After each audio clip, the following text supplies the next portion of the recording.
Cognitive dissonance gets a bad rap.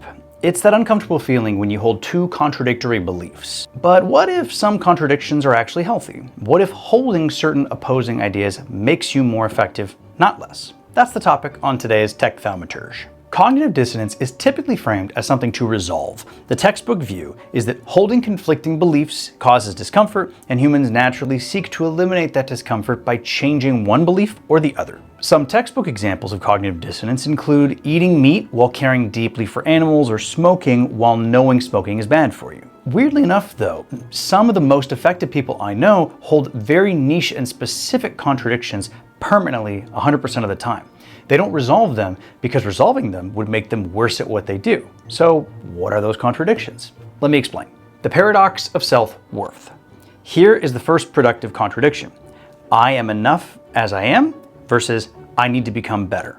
If you resolve this towards I am enough and you risk complacency, why learn anything new if you're already sufficient?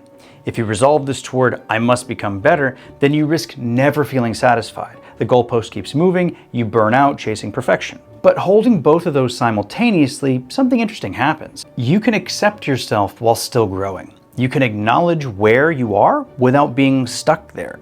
The growth isn't compensating for inadequacy, it's expressing curiosity and ambition from a foundation of self-acceptance. This isn't just feel-good advice. People who hold this tension are more likely to take risks, more resilient to failure, and more sustainably productive. The paradox of knowledge. Here's another. I know a lot about this field versus there's so much I don't know. If you only believe you know a lot, you stop learning. You become the person who dismisses a new idea because I've seen that before or that won't work. If you only believe you don't know anything, you lack the confidence to contribute. You defer to others when you shouldn't. You don't trust your hard-earned expertise. Hold both and you get confident humility. You can speak with authority on what you know while remaining genuinely curious about what you don't. You can still lead a team while still learning from junior members. You can still be the expert in the room while still being a student simultaneously. The best senior engineers I've worked with embody this. They'll make the decision for architectural calls based on experience, then ask a junior engineer to explain a technology that they haven't used before. The paradox of control. I control my outcomes versus so much is beyond my control. If you lean too far into I control everything and then you blame yourself for systematic failures, bad luck, and other people's decisions.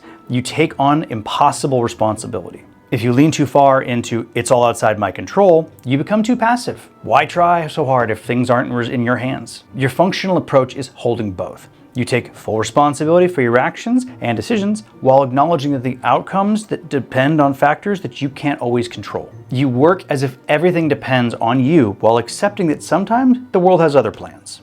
This is how people stay motivated despite setbacks. They know they did their best even when results didn't follow. They know they'll keep trying because effort matters even when outcomes don't guarantee it. The paradox of planning.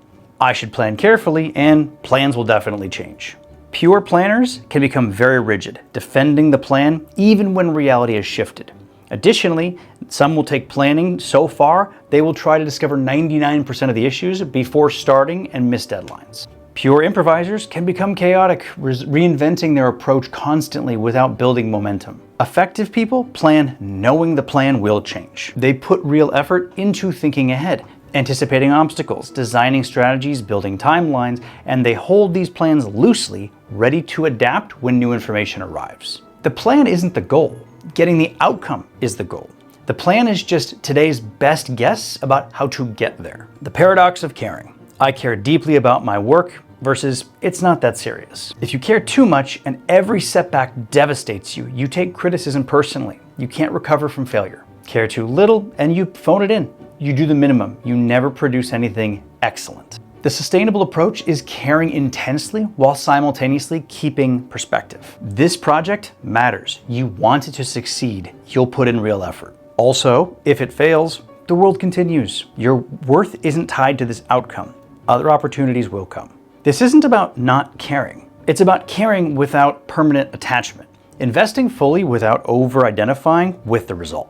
The impulse to resolve these contradictions comes from discomfort, Holding two different opposing ideas feels unsettled. But that tension is productive if it's done healthily. The discomfort keeps you alert. It prevents you from drifting to either extreme. It creates energy that drives growth. If you resolve I am enough versus I must grow towards either pole, you lose something valuable.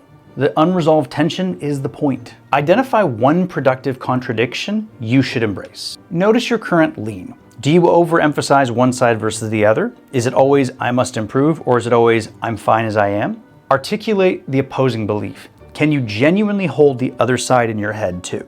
Sit with the discomfort. It doesn't need to resolve. Let it stay uncomfortable. Watch for the benefits. Does holding both make you more effective? Practice stating both. I know a lot and there's much I don't know. Own the contradiction out loud. Not all cognitive dissonance needs resolution. Some contradictions are productively unresolvable. They keep you balanced between extremes that would make you less effective if you resolve them. I am enough and I must grow. I know a lot and there's so much I don't know. I control my outcomes and there is so much beyond my control. I should plan carefully, plans will change. I care deeply and it's not that serious. These are just some examples, but hold that tension. Let it be uncomfortable. That's where growth happens.